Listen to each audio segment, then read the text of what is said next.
अच्छा, ये आपने अक्सर लोगों को बोलते हुए सुना होगा, नेक्स्ट थिंग यू नो।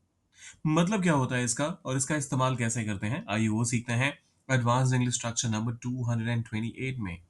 सबसे पहले किन-किन केसेस में किन-किन मतलब के साथ इसका इस्तेमाल होता है? देखते-देखते कुछ ऐसा हो गया, अचानक कुछ यूँ हो गया, पता भी नहीं चला और फलानी चीज़ हो गई, अगले ही पल कुछ ऐसा हो गया। फिर क्या हुआ कि तो आप कुछ एक काम कर रहे थे, उसी बीच में कुछ बिल्कुल ही कॉन्ट्रास्टिंग सा हो गया, बिल्कुल कुछ ऐसा हो गया जिसकी किसी ने ऐसे जनरली कल्पना नहीं की हो या फिर उम्मीद नहीं की हो। तो करते हैं शुरुआत एग्ज़ाम्पल्स के साथ इसको बेहतर समझते हैं। वो बस हँस रहा था और अगले ही पल रोने लगा। अब देखिए कितना कॉन्ट्रास्टिंग है। कोई इंसान हँसते-हँसते अचानक रोने लग जाए, तो उस केस में आप इसका इस्तेमाल करेंगे। आप कहेंगे, "he was just laughing and the next thing you know, he started crying." He was just laughing, and the next thing you know, he started crying. दूसरा एग्जाम्पल देखते हैं। 6-7 एग्जाम्पल्स हैं आपकी बेहतर अंडरस्टैंडिंग के लिए। मैं मोबाइल देख रहा था और देखते-देखते घंटों बीत गए। I was just checking my phone या फिर I was just checking my mobile and the next thing you know, hours had passed. I was just checking my phone and the next thing you know, hours had passed. तीसरा example देखते हैं। हमने मजाक-मजाक में बात शुरू की और फिर क्या हुआ? बहस शुरू हो गई। वी वर जोकिंग अराउंड, हम मजाक कर रहे थे या फिर मजाक मजाक में कुछ बात कर रहे थे, so we were joking around and next thing you know it turn into an argument.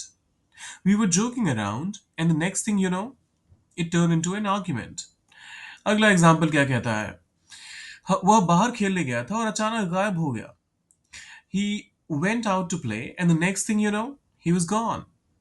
He went out to play and next thing you know he was gone. फिर मैं ऑफिस में एक मेल पढ़ रहा था, फिर क्या हुआ? बॉस आ गए और डांट पड़ी। I was reading an email and next thing you know the boss walked in and scolded me. I was reading an email and next thing you know the boss walked in and scolded me. ये obviously बड़ा ही unprofessional सा boss होगा, email पढ़ते-पढ़ते कौन डांटता है? खैर, अगला example देखते हैं। पहले तो उसने साफ मना कर दिया और अगले ही पल हाँ बोल दिया। कितना कॉन्ट्रास्टिंग है। First she completely refused and next thing you no she said yes.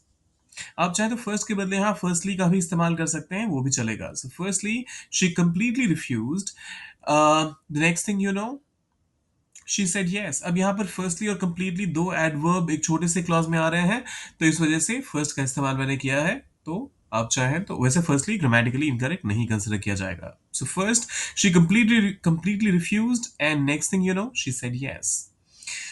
फिर क्या आता है? मैं बस चाय लेने गया था और पता भी नहीं चला कि कब मीटिंग शुरू हो गई। अब इसका ट्रांसलेशन आपने करना है। सोचना है कि नेक्स्ट थिंग यू नो का इस्तेमाल करके आप इसको कैसे ट्रांसलेट करेंगे इंग्लिश में और डालना है इसे कमेंट सेक्शन में। जाने से पहले आपने सब्सक्राइब, लाइक और शेयर करके जाना है।